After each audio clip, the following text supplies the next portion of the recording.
Retire at 65. Sit on the porch. Slow down for good. That was your parents' script. Gen X read it and tore it up. Stick around for reason number 3. It might change how you think about your own future, no matter which generation you belong to.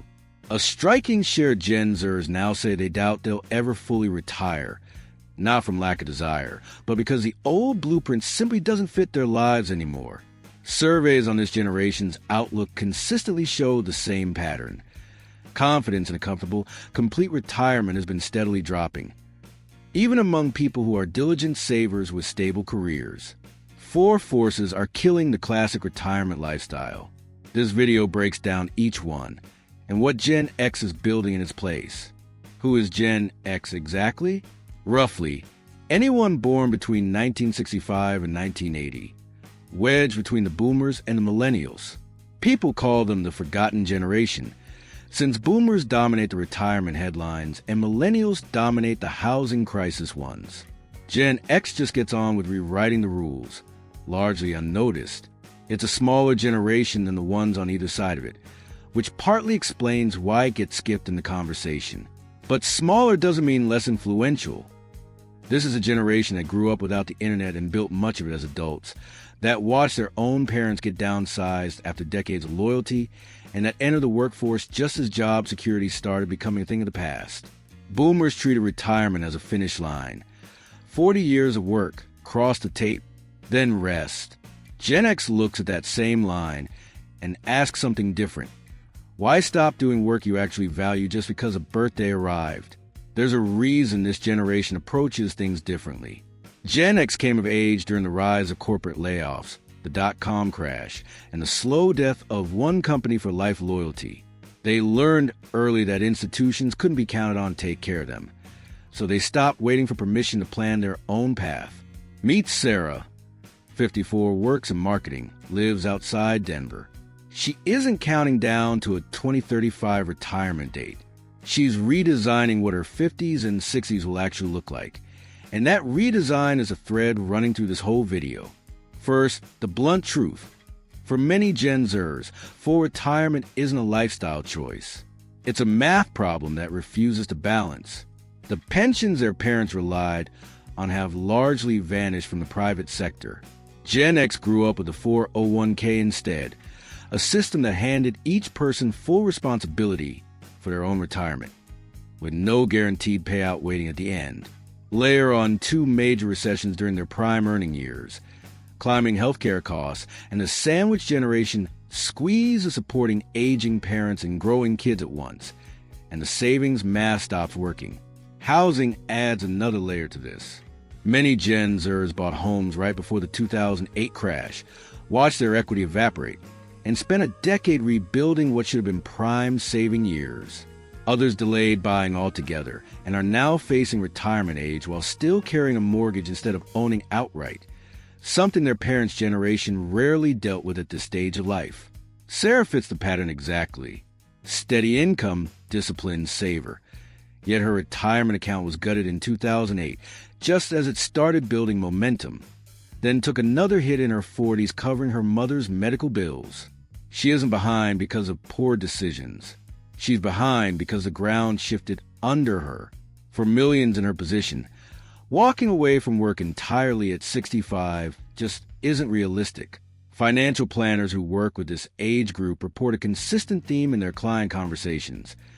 The plan isn't stop working, it's work differently on better terms. A part-time income in your late 60s, even a modest one, can be the difference between a comfortable stretch of life and a stressful one. But money is only part of the picture. The deeper reason runs through something harder to put a dollar figure on. Spend 30 years building your identity around a career, then drop it overnight, and that sudden stop rarely feels like freedom. It feels like disappearing. Researchers studying aging keep finding the same pattern. People who quit abruptly, with no plan for what fills the space, often see a real dip in mental health and sense of purpose within the first year. Retirement itself isn't the problem. The void that follows it is. This shows up in something researchers call the honeymoon phase of retirement. The first few months feel like an extended vacation, full of relief and freedom. Then, for a lot of people, the novelty fades and a quieter question creeps in. What now? Gen X has watched enough of their own parents and older relatives go through this exact arc to want a different one for themselves. Gen X came up as the original latchkey kids, self-reliant, wary of institutions, used to figuring things out alone. That same instinct now shapes how they exit the workforce. Rather than stopping cold, many are pivoting, consulting in their old field, finally launching a business they'd shelved for decades, mentoring younger colleagues, freelancing on a schedule they control. Take Mike, 56, a former operations manager. Golfing 5 days a week held zero appeal. Instead of retiring, he now consults for 2 companies, 10 hours a week, entirely on his terms. Same expertise, completely different relationship with his time. There's also a quieter driver behind this shift: relevance. Decades of experience don't just disappear because someone leaves a job title behind. Plenty of Gen Xers want a way to keep using what they know, keep being useful to people who value it, just without the politics, the commute, or the fixed schedule that came with the corporate version of that role. It's worth pausing on a common misconception here. None of this means Gen X is workaholic or incapable of relaxing. The shift isn't about refusing rest. It's about refusing the specific, all-or-nothing version of rest that retirement used to demand. Working 10 flexible hours a week isn't the opposite of relaxing.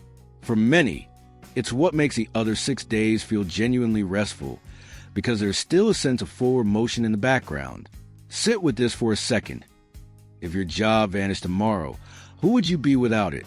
For plenty of Gen Xers, that answer is uncomfortable, and the discomfort is precisely why they're redesigning the stage of life instead of simply accepting it.